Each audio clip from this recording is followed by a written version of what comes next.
And on this Wednesday, September 3rd, 2025 edition of Newsmakers, the Democratic governors of Washington, Oregon, and California have created the West Coast Health Alliance. Details from Brad Ford. The West Coast Health Alliance will review scientific and medical information concerning immunizations, and the states will issue their own policies. They say recent federal actions have undermined the independence of the Centers for Disease Control and Prevention. In a joint statement, the governors say the CDC has become a political tool that increasingly peddles ideology instead of science. I'm Brad Ford. U.S. Department of Health and Human Services spokesman Andrew G. Nixon responded to the governor's statement today, saying, quote, Democrat-run states that pushed unscientific school lockdowns, toddler mask mandates, and draconian vaccine passports during the COVID era completely eroded the American people's trust in public health agencies, and added the Trump administration's Advisory Committee on Immunization Practices, quote, remains the scientific body guiding immunization recommendations in this country, and HHS will ensure policy is based on rigorous evidence and gold standard science, not the failed politics of the pandemic. The federal government has joined 19 states and several nationwide religious liberty organizations to support a pro-life Christian ministry in New Jersey ahead of an expected showdown against the state before the U.S. Supreme Court this fall.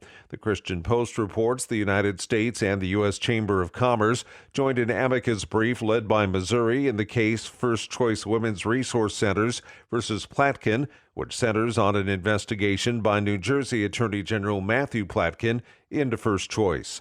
The firm provides counseling, medical services, diapers, and other assistance to over 36,000 women across New Jersey facing unplanned pregnancies. The suit alleges that Platkin violated the ministry's First Amendment rights by targeting its religious and pro-life mission without evidence of wrongdoing.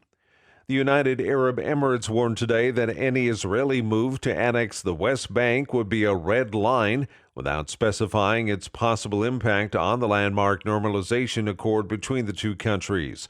The UAE was the driving force behind the 2020 Abraham Accords, brokered by President Trump, in which it and 3 other Arab countries forged ties with Israel. Trump has said he hopes to expand the accords in a second term, potentially to include regional power Saudi Arabia.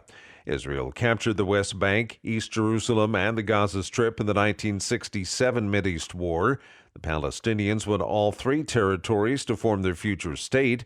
Israel's current government is staunchly opposed to Palestinian statehood and supports eventual annexation of much of the West Bank. Newsmax is filing an antitrust lawsuit against Fox News. The lawsuit accuses Fox News Network and Fox Corporation of illegally blocking competition in the right-wing pay TV market. Newsmax owner Christopher Ruddy issued a statement explaining that the lawsuit is about restoring fairness to the market and ensuring that Americans have real choice in the news they watch.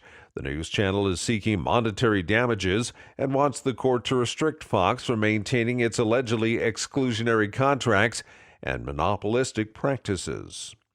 And that's Newsmakers for this Wednesday, September 3rd, 2025 edition. I'm Keith Black.